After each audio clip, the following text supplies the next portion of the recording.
नमस्कार, देवभूमि IAS academy के YouTube channel में आपका स्वागत है। उत्तराखंड के इतिहास और भूगोल का एक सम्मिलित टॉपिक उत्तराखंड की जनजातियां हम कवर कर रहे थे। इस कड़ी में हमने उत्तराखंड की सबसे बड़ी जनजाति थारू और गढ़वाल की सबसे बड़ी जनजाति जौनसारी को कवर किया है। इसी कड़ी में तीन और महत्वपूर्ण जनजातियाँ आज हम कवर करने जा रहे हैं, जिसमें मध्य हिमालय की सबसे बड़ी जनजाति भोटिया और फिर उत्तराखंड की सबसे पिछड़ी जनजाति राजी और तराई और भावर में दूसरी महत्वपूर्ण जनजाति रहने वाली बोक्शा। चलिए सबसे पहले पहुंचते हैं भोटिया जनजाति पर। इनके समाज, इनकी संस्कृति, धर्म, रीति रिवाज, उनकी अर्थव्यवस्था, त्यौहार, जो भी उनसे संबंधित चीज़ें वो सब कवर करेंगे वन बाय वन। सबसे पहले आ रहे हैं हम भोटिया जनजाति की विशेषता क्या है, कैसे पहचानते हैं ये भोटिया जनजाति। तो उत्तराखंड में प्राचीन काल से आज तक निवास करने वाली सबसे महत्वपूर्ण और घुमंतु जनजाति लिखा हुआ है। पूछा है प्रश्न कि उत्तराखंड की घुमंतु जनजाति जो घूम घूम कर यानी व्यापार कर कर अपनी आजीविका चलाते थे, ये है भोटिया जनजाति। उत्तराखंड के व्यापार और व्यवसाय के विस्तार में महत्वपूर्ण योगदान है इसका। यानी व्यापार, तिब्बत के साथ व्यापार करने वाली, पास पड़ोस के देशों के साथ व्यापार करने वाली महत्वपूर्ण जनजाति। पहला इनकी विशेषता है कि ये व्यापार कर अपनी आजीविका चलाने वाली जनजाति है और घुमंतु जनजाति, पहला प्रश्न मिला हमें। दूसरा था इसके अलावा व्यापार के अलावा पशुचारण करने वाली जनजाति, यानी बड़ी संख्या में पशु को चराने वाली जनजाति। अपनी सभी यात्राएं सामूहिक रूप से बड़े बड़े समूह में करती है, यानी पशुओं को चराने के लिए बड़े बड़े समूह में दूर जाया करते हैं। और इन समूहों को क्या कहा जाता है पूछा है, स्थानीय भाषा में कूच करना। जब वो एक स्थान से दूसरे स्थान के लिए चलते हैं बड़ी संख्या में अपने पशुओं को लेकर, तो उसे कहते हैं कूच करना। तो दो शब्द मिले हमें, घुमंतु जनजाति है, व्यापार करने वाली जनजाति, और पशुपालन में कूच करना यानी दूसरे स्थानों की ओर चले जाना, ये दो शब्द मिले हैं। आज की डेट में जो भोटिया जनजाति है तो उत्तराखंड की सबसे साक्षर जनजाति माना जा रहा है। और मध्य भोटिया जनजाति मध्य हिमालय का सबसे बड़ा जनजाति समुदाय है, जो हिमालयों में रहती है और मध्य हिमालय में सबसे बड़ा जनजाति समुदाय है। तो बहुत सारे प्रश्न मिले हमें। उत्तराखंड का सबसे बड़ा जनजाति समुदाय अलग प्रश्न था, वो थारू था, और गढ़वाल का सबसे बड़ा जनजाति समुदाय वो जौनसारी था, लेकिन मध्य हिमालय का पूछे तो भोटिया होगा। और आज की डेट में उत्तराखंड भोटिया जनजाति उत्तराखंड की सर्वाधिक शिक्षित जनजाति है। ये प्रश्न जो ऑनलाइनर टाइप के प्रश्न पूछे जा रहे हैं तो ये है। अब भोटियाओं की उपजातियाँ कि अलग अलग स्थानों पर इनके नाम अलग अलग हैं। जैसे मारछा कहा गया, कहीं तोलछा कहा गया है, दरमिया कहा गया है, चौंदासी कहा गया है, लोकेशन जगह जहाँ जहाँ वो रहे, ब्यासी ब्यास नदी के आसपास रहे या ब्यास घाटी में रहे पिथौरागढ़ में, जाड़ उत्तरकाशी में रहे, जेठरा शौका व्यापार करने वाले, छापड़ा या बखरिया या जौहारी जौहार क्षेत्र पिथौरागढ़।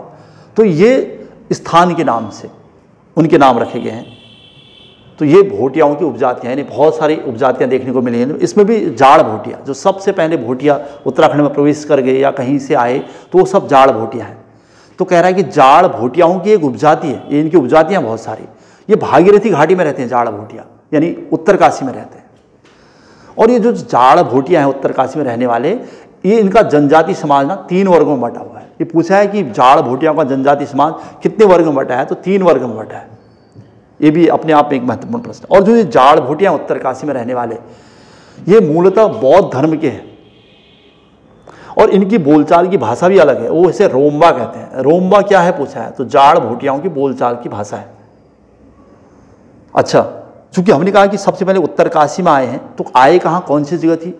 जाड़ भोटियाओं का मूल स्थान उत्तरकाशी में जनकताल के समीप जादूंग क्षेत्र है। जादूंग पहाड़ी है या जादूंग पर्वत पे, उसके आसपास जादूंग गांव भी है जहां ये सबसे पहले आए थे। क्योंकि तिब्बत से व्यापार, मंगोलिया क्षेत्र से इनका आना हुआ, मंगोलॉइड हैं ये लोग, और इसलिए सबसे पहले उसी क्षेत्र में आए थे। और जो जादूंग के भोटियाँ असली में वो अपने को जनक का वंशज मानते हैं और जनकताल के आसपास रहते हैं। और जनकताल कहाँ है तो उत्तरकाशी, जादूंग पर्वत कहाँ है तो उत्तरकाशी और चमोली की सीमाओं पर है सब, इसलिए। लेकिन फिर धीरे धीरे यहाँ से इनका मूव हुआ, इधर उधर जाना हुआ, तो फिर इनके नाम बदलते रहे। भोटिया जनजाति को जैसे चमोली में तोलछा या मारछा कह दिया, और फिर उत्तरकाशी में जाड़ ठेकी हो गया, और उसके बाद जब पिथौरागढ़ यानी कुमाऊं की तरफ आए तो इन्हें जौहारी या शौका कहा जाने लगा। जौहारी, शौका, ब्यासी, कई जो इनके नाम थे। जौहार घाटी यानी पिथौरागढ़ में मुंशियारी में रहने की वजह से इन्हें, तो ये इनके नाम, उपनाम, उपजातियाँ। अच्छा, अर्थव्यवस्था में व्यापार पशुपालन के अलावा और क्या स्थिति है? तिब्बत के साथ व्यापार करने वाली जनजाति, ये क्वेश्चन तो बनता ही बनता है। लेकिन 1962 में जब भारत चीन युद्ध हुआ तो तिब्बत के जो रास्ते वो लगभग बंद हो गए, तो फिर इन्होंने अपना व्यवसाय बदला। भोटिया जनजाति तिब्बत के साथ व्यापार के लिए प्रसिद्ध थी, लेकिन 1962 में चीन भारत युद्ध के बाद ये व्यापार कम हो गया, क्योंकि नाथुला दर्रा जो सिक्किम में था उस पर वो बंद हो गया, तो इसलिए व्यापारिक मार्ग बंद होने लगे। तो इन्होंने अपना व्यवसाय बदला, तो फिर धीरे धीरे पशुपालन की ओर आ गए। लेकिन भोटियाओं को व्यापार के लिए याद किया जाता है, और उस व्यापार से संबंधित इनके कुछ चीज़ें या कुछ ऐसे प्रश्न जुड़े हैं, जैसे गमैया पद्धति क्या है पूछा है। तो भोटियाओं में व्यापार से संबंधित गमैया पद्धति है। गमैया पद्धति में ये होता था कि तिब्बत के साथ व्यापार करते थे तो आपस में विश्वास व्यक्त करने के लिए पत्थर के 2 टुकड़ों पर कुछ निशान बना दिए जाते थे, और जिस दुकान या जहाँ से वो सामान लाते थे एक पत्थर का टुकड़ा वहाँ रख दिया जाता था और एक अपने पास ले जाते थे। जब वो दूसरी बार व्यापार करने जाते थे तो उस पत्थर के टुकड़े को जो उसमें निशान बनाए जाते थे उसको दिखाया जाता था, और फिर उन्हें सामान मिल जाता था, और ये विश्वास हो जाता था कि ये दुकान ये व्यापारी पहले भी इस दुकान में आया था और यहाँ से सामान ले गया था, और इस वजह से वो लंबे समय तक उधार भी ले सकते थे और विश्वास भी पैदा करते थे। इसे कहते थे गमैया पद्धति। पूछा गया है भोटियाओं की व्यापार से संबंधित पद्धति है। अच्छा, भोटिया व्यापार के अलावा और क्या? पशुपालन और झूम खेती। झूम खेती मतलब स्थान बदल बदल कर की जाने वाली खेती। और इसके अलावा भोटियाओं को ऋतु प्रवास करना पड़ता है। ऋतु प्रवास कर मतलब मौसम के अनुसार, ऋतु परिवर्तन के अनुसार उनको अपना स्थान, अपना प्रवास बदलना पड़ता है। क्यों? क्योंकि मध्य हिमालय में रहते हैं और वहाँ पर हमेशा बर्फ़ रहती है, इसलिए जाड़े के दिनों में जब पूरी तरह से बर्फ़ जम जाती है तो अपने पशुओं को चराने के लिए उन्हें वहाँ से जाना पड़ता है। इसलिए ये प्रश्न कई बार जो पूछा गया है, भोटिया ऋतु प्रवास करते हैं और उसमें भी उनका शीतकालीन आवास, मतलब जब वो अपना जाड़े के दिनों में अपना गृह क्षेत्र छोड़कर कहीं दूर चले जाते हैं, शीतकालीन आवास, तो उसे कहते हैं मुंडा या मुंसा। और उनका ग्रीष्मकालीन यानी गर्मी के दिनों में वो अपने वहीं रहते हैं, मध्य हिमालय में रहते हैं, उसे मैत कहते हैं, यानी अपने घर में रहते हैं तो अपने घर में रहना मैत हो गया, और अपना घर छोड़कर बाहर चले जाना जाड़े के दिनों में उसे कहते हैं मुंडा या मुंसा। अच्छा, ये था इनका ऋतु प्रवास करना और उसके अनुसार इनके नाम बदलना। इनकी सामाजिक व्यवस्था क्या है और धर्म क्या है? भोटियाओं में भी अन्य जनजातियों के समान पितृसत्तात्मक प्रथा है, जैसे जौनसारी में थी। संयुक्त परिवार बड़े परिवार हैं और एक पत्नी प्रथा प्रचलित है। यहाँ पर भी संपत्ति का विभाजन पिता के जीवित रहते कर दिया जाता है, और स्त्रियों को पुरुषों के समान अधिकार यहाँ भी प्राप्त हैं। लेकिन समाज मात्र सत्तात्मक है ये नहीं कह सकते। हाँ, पुरुषों के समान महिलाओं को अधिकार प्राप्त जरूर हैं, लेकिन थारों में मात्र सत्तात्मक समाज था। अच्छा, और कुछ जो परंपराएं इनके वहाँ देखने को मिली वो है रंग प्रथा या रंग भंग प्रथा कहते हैं। रंग कल्चर का मतलब भोटियाओं से ही है। तो इसमें क्या है? इसमें गांव के बाहर एक अलग ग्रह होता है जिसमें युवक युवतियाँ नृत्य गीत करते हैं, मतलब उन्हें आज़ादी से रहने की आज़ादी रहती है। वहाँ पर उन्हें युवा ग्रह भी कहते हैं। वो घर से थोड़ा बाहर होते हैं और वहीं पर सामूहिक रूप से नृत्य गीत चलता रहता है, और उन्हें युवा ग्रह भी कह सकते हैं। और इस प्रथा को रंग कहते हैं, रंग कल्चर। भोटियाओं में विवाह की तत्सत और दामोला। अच्छा, विवाह से संबंधित 2 पद्धतियाँ प्रचलित हैं यहाँ पर। तत्सत और दामोला क्या है पूछा है, तो ये विवाह की पद्धतियाँ हैं। तत्सत में बाराती कन्या के घर जाते हैं, मतलब बारात लेकर कन्या के घर जाते हैं और कन्या को लाया जाता है। जबकि दामोला पद्धति में बारातियों द्वारा कन्या को लाया जाता है, मतलब कन्या बारात लेकर जाती है और मतलब दूल्हा के घर जाती है। तो यानी दोनों परंपराएं एक दूसरे से हट के हैं। इससे लगता है कि हाँ, समाज में महिलाओं का स्थान अच्छा था। भोटिया समाज में मृतक की आत्मा की शांति हेतु गवन संस्कार, तो गवन संस्कार मृतक की आत्मा की शांति के लिए किस जनजाति में किया जाता है, तो भोटिया। अच्छा, सुलझी मुलझी प्रथा, सारी समस्याओं का निपटारा सब सोच समझकर, सब मिलजुल कर करने की परंपरा है। व्यापार से संबंधित परंपराएं कुछ भी हों तो सब भोटिया मिलजुल कर करते हैं, और इसे कहते हैं सुलझी मुलझी। और भोटिया अपने सगे संबंधियों से को स्वारा कहते हैं। ये प्रश्न भी पूछा गया है, स्वारा क्या है, तो भोटिया अपने सगे संबंधी को इस नाम से पुकारते हैं। अच्छा, खान पान या रहन सहन से संबंधित प्रश्न है, तो भोटिया जनजाति का प्रमुख पेय पदार्थ अगर पूछता है तो ज्या, यानी चाय एक प्रकार की हो। और दूसरा जो वो ठंडे से बचने के लिए वाइन का प्रयोग करते हैं उसे कहा जाता है छंग। तो ये प्रश्न पूछा, छंग क्या है और जिया क्या है। इसके अलावा आभूषण देखे जाए तो रंगा, चोगा और खकचसी, बांखे और चूकला, ये उनके प्रमुख आभूषण हैं। इसमें पुरुष और महिला दोनों के। उनके प्रमुख देवता यानी धर्म क्या है उनका, वैसे भोटिया भी हिंदू धर्म से संबंधित हैं, लेकिन प्रमुख देवताओं की बात की जाए तो उनके देवता भूमियाल हैं, ग्वाला, बैगरैग, घंटाकर्ण, नंदा देवी, दुर्गा, कैलाश पर्वत, द्रोणगिरी पर्वत, हाथी पर्वत, सिद्धवा विधवा, इनके पूर्वज, फैला और घुरमा, ये इनके प्रमुख देवता हैं। यानी ऐसा लग रहा है कि जिन पर्वतों के समीप वो रहते थे उनकी भी पूजा करते थे। तो पर्वत में जैसे कैलाश पर्वत, द्रोणगिरी पर्वत, हाथी पर्वत, ये सब। इसके अलावा इनके क्षेत्रीय बैगरैग इनके स्थानीय देवता हैं, और सिद्धवा विधवा और फैला और घुरमा, ये महत्वपूर्ण प्रश्न था कि इनके स्थानीय देवताओं के नाम। इनके लोकगीत देखे जाएँ तो तुबेरा, बाजू और तिमली, ये भोटियाओं के प्रमुख लोकगीत माने जाते हैं। अच्छा, लोक नृत्य या उत्सव तथा उत्सव इनके देख लेते हैं। भोटिया जनजाति के लोग शुभ अवसरों पर हाथ में रुमाल लेकर पौड़ा नृत्य करते हैं। ये काफ़ी फेमस है पौड़ा नृत्य, हाथ में रुमाल और हुड़का लेकर, और इसीलिए भोटिया जनजाति का प्रमुख वाद्य यंत्र हुड़का है। इसके अलावा बसंत पंचमी को लौसर उत्सव मनाते हैं लोग, लौसर उत्सव बसंत पंचमी के दिन। और भादों के मास के 20वें दिन, भाद्रपद मास के 20वें दिन सूर्यग्रहण उत्सव, ये भी भोटिया जनजाति का प्रमुख उत्सव है। और जो उत्सव प्रसिद्ध हैं इनके वो हैं कंडाली उत्सव, और हर 12 वर्ष में कंडाली उत्सव मनाया जाता है भोटिया जनजाति द्वारा।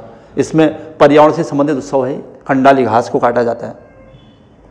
तो ये था भोटिया जनजाति से संबंधित उनका समाज, धर्म, उनके लोक नृत्य, उनके लोकगीत, जो भी था। अब इसी कड़ी में हमें नेक्स्ट जनजाति कवर करना है, बोक्सा, बोक्सा जनजाति। तो बोक्सा जनजाति के लोग मूलतः किस उत्पत्ति के हैं, तो ये पंवार राजपूत माने जाते हैं। बोक्सा जनजाति के लोग, ये प्रश्न पूछा है कि वो किससे जुड़े हैं, तो पंवार राजपूत माने जाते हैं। जबकि कुछ विद्वानों द्वारा इन्हें मराठों द्वारा भगाए गए लोगों का वंशज भी कहते हैं कि जब दक्षिण भारत में मराठों को इधर उधर किया गया तो उसमें से कुछ लोग इधर आ गए, इस वजह से उन्हें बोक्सा जनजाति के लोग माना गया। लेकिन मूलतः ये लोग पंवार राजपूत माने जाते हैं, प्रश्न था। और ये लोग आज की डेट में रहते कहाँ हैं, तो उत्तराखंड में बोक्सा जनजाति का निवास कहाँ है, तो कुमाऊं क्षेत्र मेनली है इनका। वो भी बोक्साड़ बहुत फेमस रहा है। बोक्साड़ अकबर की आईने अकबरी में भी इसका उल्लेख मिला है, बोक्साड़ क्षेत्र का। बोक्साड़ वैसे रामनगर वाला क्षेत्र है, नैनीताल के अंतर्गत आता है जो, और इसका उल्लेख आईने अकबरी में लिखाया गया है। तो बोक्साड़ क्षेत्र रामनगर, नैनीताल का रामनगर क्षेत्र है जहाँ बोक्सा जनजाति सबसे ज़्यादा रहती है। और मूल स्थानों की बात की जाए तो बाजपुर यानी तराई भाबर के बाजपुर, गदरपुर, काशीपुर, नैनीताल के रामनगर में, पौड़ी के दुगड्डा में, और देहरादून के विकासनगर, डोईवाला और सहसपुर में, यहाँ रहती है बोक्सा जनजाति। और अब तो अलग अलग संप्रदायों के नाम से भी जाने जा रहे हैं। जैसे देहरादून के विकासनगर में रहने वाले बोक्सा मेहरा लिखते हैं, ये मेहरा कहलाते हैं। कौन सी भाषा बोलते हैं बोक्सा, तो भाबरी, चूँकि भाबर में रहते हैं, या कुमैया, पूर्वी कुमाऊं में रहते तो कुमैया। रजभैंसी, दक्षिणी कुमाऊं नहीं रहते, रजभैंसी बोली है वहाँ की, तो रजभैंसी। तो इनकी प्रमुख भाषाएं हैं। बोक्साओं का समाज, इनका समाज भी थारों की तरह 5 गोत्रों में बटा हुआ है। 5 गोत्र, जैसे यदुवंशी, पंवार, राजवंशी, परतजा और तनवार, ये इनके 5 गोत्र या उपजातियाँ मानी जाती हैं। और अन्य जातियों की तरह यहाँ भी संयुक्त परिवार प्रथा प्रचलित है, विस्तृत बड़े बड़े परिवार हैं। और समाज पितृसत्तात्मक है अधिकतर, यानी पुरुष प्रधान समाज है यहाँ भी। इसके अलावा धर्म क्या, बोक्सा भी सामान्यतः हिंदू धर्म के हैं, लेकिन इनके स्थानीय देवता अगर देखेंगे तो महादेव, काली, दुर्गा, लक्ष्मी, राम और कृष्ण की भी पूजा हो रही है यहाँ पर। और जो ग्राम देवी है, खेड़ी देवी, ये प्रश्न पूछा है, खेड़ी देवी, ग्राम देवी किस जनजाति की है। साकरिया देवता, ग्राम देवता, ज्वालपा देवी, पौड़ी गढ़वाल में मंदिर भी है इनके, हुलका देवी और चौमुंडा देवी यानी काशीपुर में मेला लगता है। और बोक्साओं का धार्मिक पूजा स्थल गांव से बाहर होता है, जिसे थान कहा जाता है। एक क्वेश्चन अलग से पूछा गया है, थान क्या है, तो इनका धार्मिक पूजा स्थल होता है जिसे ग्राम क्षेत्र से थोड़ा दूर हटकर बनाया जाता है। और त्योहारों में इनके चैती का मेला, नौवी, होली, दीपावली और नवरात्रि, और काशीपुर का चैती मेला काफ़ी फेमस है इनका। बोक्सा जनजाति और अन्य त्यौहार में जो इनके मूलतः त्यौहार थे वो हैं होंगड़, डेलिया और गौंट्री, ये इनके त्यौहार हैं बोक्साओं। अर्थव्यवस्था कृषि पर टिकी हुई है, कृषि, पशुपालन और दस्तकारी सभी जगह है। लगभग हर जनजाति की यही विशेषता है, उनकी इकोनॉमी कृषि, पशुपालन और इनकी दस्तकारी, यानी अपने हाथ की कई चीज़ें बना लेते हैं। और मुख्य भोजन देखा जाए तो मछली और चावल, तो अधिकांश जनजाति का मुख्य भोजन लगभग यही देखने को मिलेगा आपको, क्योंकि जनजातियाँ और जंगलों, पानी के तालाबों के किनारे या नदियों के किनारे रहती हैं, तो मुख्य भोजन यही रहेगा। राजनीतिक व्यवस्था बोक्साओं की देखी जाए तो इसमें बोक्सा समाज की सबसे छोटी इकाई परिवार है कुल, और कई परिवारों से मिलकर एक बोक्सा गांव, जिसे मजरा कहा जाता है, एक बोक्सा गांव मजरा कहलाता है। और बोक्साओं में 5 सदस्यीय एक बिरादरी पंचायत होती है। इस पंचायत के नीचे एक मुंसिफ होता है और उस मुंसिफ के पास एक दरोगा और 2 सिपाही, यानी 5 सदस्य हो गए टोटल। ये था बोक्सा का राजनीतिक व्यवस्था। और बोक्सा बिरादरी पंचायत में जो सबसे बड़ा अधिकारी होता है 5, यानी जो अध्यक्ष होता है, वो है तखत। ये प्रश्न भी अलग अलग बार घुमा फिरा के पूछा है कि बोक्सा बिरादरी पंचायत का सबसे बड़ा अधिकारी कौन होता है, तो तखत होता है, जो 5 में सबसे बड़ा होगा। और उसके नीचे एक मुंसिफ, 2 और एक दरोगा और 2 सिपाही, टोटल 5 हो गए। नेक्स्ट है राजी, बनरौत या बनराउत, उत्तराखंड की सबसे पिछड़ी जनजाति है। अधिकतर पिथौरागढ़ में रहती है राजी जनजाति, और मतलब अधिकतर इससे संबंधित लोग आज पिथौरागढ़ में रहते हैं। 60 से 70% राजी पिथौरागढ़ में रह रहे हैं। देखते हैं प्रश्न क्या बने राजी से। तो सबसे पहला प्रश्न तो यही है, उत्तराखंड की सबसे पिछड़ी जनजाति है राजी। कहाँ रहती है निवास स्थान? तो प्राचीन काल में गंगा पठार के पूर्व से लेकर मध्य नेपाल तक के क्षेत्र में रहते थे, और फिर जो कोल और किराट जातियों का निवास जहाँ था, बाद में उन्हीं स्थानों पर ये लोग रहने लगे। मतलब जहाँ पहले कोल और किराट जाति के लोग रहते थे, उन्हीं क्षेत्रों में अब राजी और बनरौत देखे जाने लगे। इसलिए कहीं उन्हीं का वंशज भी माना गया है इनको। लेकिन आज की डेट में सबसे ज़्यादा अगर डिस्ट्रिक्ट के हिसाब से देखा जाए तो पिथौरागढ़ में रहते हैं। धारचूला में, कनाली छिना, डीडीहाट विकास खंड के यहाँ मतलब लगभग कई गाँव में रहते हैं, और चंपावत के क्षेत्र में भी कहीं देखने को मिले हैं। कौन सी भाषा बोलते हैं? तो तिब्बती और संस्कृत का मिला जुला स्वरूप इनकी भाषाओं में। और बोली किस टाइप की है? तो मुंडा बोली है राज्यों की, मुंडा बोली। और भाषा देखी जाए तो तिब्बती या संस्कृत। और जंगलों में रहते तो अधिकतर झोपड़ी बनाकर रहते हैं। तो ये भी पूछा है कि राज्यों के झोपड़ी नुमा आवास को क्या कहते हैं? तो रत्यूड़ा इनका आवास है, रत्यूड़ा झोपड़ी, यानी घास फूस से बनता है। जो समाज और धर्म की व्यवस्था देखी जाए तो समाज कैसा है? इनका समाज भी पितृसत्तात्मक है, अन्य जनजातियों की तरह। हिंदुओं की तरह हिंदू हैं, अपने गोत्र में विवाह नहीं करते, क्योंकि अधिकतर जनजातियाँ हिंदू ही हैं। और विवाह से पूर्व मांगजांगी प्रथा और पिंठा संस्कार इनके वहाँ भी संपन्न होता है। लेकिन कुछ चीज़ें जो हट के देखने को मिली वो है पलायन विवाह। पलायन विवाह, अपहरण विवाह भी कहते हैं इसमें कई जगह ये देखने को मिला है कि पुरुषों का अपहरण कर लिया जाता है और फिर अपने जाति की लड़कियों से विवाह कर दिया जाता है। इसे अपहरण विवाह या पलायन विवाह कहते हैं। तो पलायन विवाह किस में है? तो ये अच्छा, राजी जनजाति में वधु मूल्य प्रथा प्रचलित है। वधु मूल्य यानी वधु का मूल्य देके वधु को लाया जाता है, लड़की को। तो 2 अच्छे प्रश्न मिले यहाँ से। समाज में, धर्म में देखेंगे तो इनके प्रमुख देवता कौन कौन से? तो बागनाथ, मलयनाथ स्वामी मंदिर डीडीहाट में, गणनाथ स्वामी, सैम, मल्लिकार्जुन यानी शिव के रूप, छुरमल और नंदा देवी, ये इनके प्रमुख देवता है। अच्छा, त्योहार कौन कौन से इनके? तो कर्क और मकर संक्रांति इनके प्रमुख त्यौहार हैं। मतलब जनरली मकर संक्रांति बहुत प्रमुख त्यौहार है इनका। और रिंग डांस प्रचलित है इनमें, राजी जनजाति में रिंग डांस, जो थड़िया के समकक्ष माना जाता है। ये भी पूछा है रिंग डांस किस जनजाति का? वैसे इसे रिंग डांस भी लिखा हुआ है कहीं पर। रिंग डांस किस जनजाति का प्रसिद्ध है? अगर ऐसा प्रश्न आ जाए तो राजी होगा। अच्छा, इकोनॉमी किस पर टिकी हुई इनकी अर्थव्यवस्था? वैसे लकड़ी का काम करते हैं, काष्ठ कला इसमें निपुण है, लेकिन अपनी बनाई हुई चीज़ों को बाजार में बेचना इनके लिए बड़ी चुनौती है। तो इसलिए मुंह के अदृश्य विनिमय द्वारा व्यापार करते हैं, मतलब बिना बोले बिना देखे हुए आवश्यकताओं की पूर्ति। ये पूछा है कौन सी जनजाति अदृश्य विनिमय करती है, बिना देखे हुए बिना बोले हुए व्यापार? तो राजी। और झूम कृषि के अलावा आखेट यानी शिकार करना, पशुपालन और वन उत्पाद संग्रहण करना इनका प्रमुख व्यवसाय है। ये थी उत्तराखंड की सबसे पिछड़ी जनजाति राजी। चलिए, आज की क्लास यहीं पर समाप्त हो रही है। जनजाति जो महत्वपूर्ण टॉपिक था उत्तराखंड के इतिहास और भूगोल में, उसे हमने कवर किया। और आवश्यकता पड़ी तो हम जनजातियों से संबंधित कुछ विशेष क्वेश्चन हमने यहाँ पर बना रखे हैं, उसको भी कवर करेंगे किसी विशेष कक्षा में। उत्तराखंड की जनजाति इससे संबंधित वन लाइनर क्वेश्चन है जो यहाँ पर बहुत सारे वैसे जनरली जो टॉपिक आया था उसमें सारे क्वेश्चन कवर हो गए थे, लेकिन उसके बावजूद भी अगर ऐसा लगे कि क्वेश्चन पूरे नहीं हो पा रहे तो हम इस पार्ट को भी कवर करेंगे। ये देखिए बहुत सारे क्वेश्चन हैं। चलिए आज की क्लास यहीं पर समाप्त की जा रही है। जय हिंद, जय उत्तराखंड।